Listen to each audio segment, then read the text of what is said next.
കേരളത്തിൽ നിയമസഭാ തെരഞ്ഞെടുപ്പിൽ UDF വലിയ ഭൂരിപക്ഷത്തിൽ അധികാരത്തിലേക്ക് എത്തുകയാണ്. അധികാര തുടർച്ചയുണ്ടാകും. മൂന്നാം വട്ടവും അധികാരത്തിലെത്താം എന്ന് പ്രതീക്ഷിച്ചിരുന്ന ഇടതുമുന്നണിക്ക് കനത്ത തിരിച്ചടി നൽകി കോട്ടക്കൊത്തളങ്ങളടക്കം കടപുഴക്കി വീഴ്ത്തിക്കൊണ്ടാണ് UDF മുന്നേറ്റം, UDFന്റെ തേരോട്ടം എന്ന് തന്നെ പറയാം. UDF സുനാമിയിൽ ഇടതുമുന്നണിയുടെ സ്ഥാനാർത്ഥികളായി മത്സരിച്ച പല മന്ത്രിമാരും തോറ്റമ്പുകയും ചെയ്തു.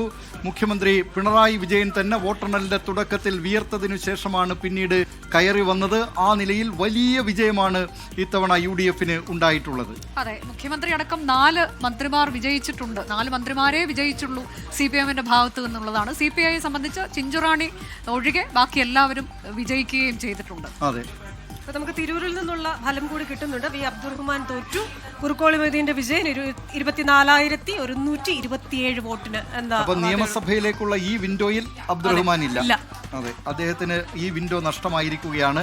അദ്ദേഹം മണ്ഡലം മാറി. നേരത്തെ CPIM നേതൃത്വവുമായൊക്കെ അതൃപ്തി പ്രകടിപ്പിച്ച് അദ്ദേഹം താനൂരിൽ നിന്ന് തിരൂരിലേക്ക് പോവുകയും ഒക്കെ ചെയ്തെങ്കിലും തിരൂരിലെ ജനങ്ങളും അദ്ദേഹത്തെ അവിടെ കൈവിടുകയാണ് ചെയ്തത്.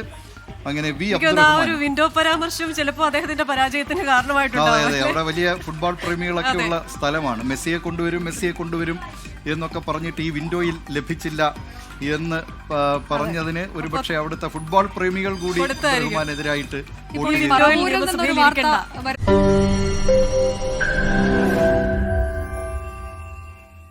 ലോകത്തെവിടെയായാലും ഏത് സമയത്തും 24 വാർത്തകളും ഓഗ്മെന്റഡ് റിയാലിറ്റി പാക്കേജുകളും എക്സ്പ്ലെയിനറുകളും വിശദമായി കാണാൻ ഞങ്ങളുടെ YouTube ചാനൽ നിങ്ങൾക്ക് സബ്സ്ക്രൈബ് ചെയ്യാം.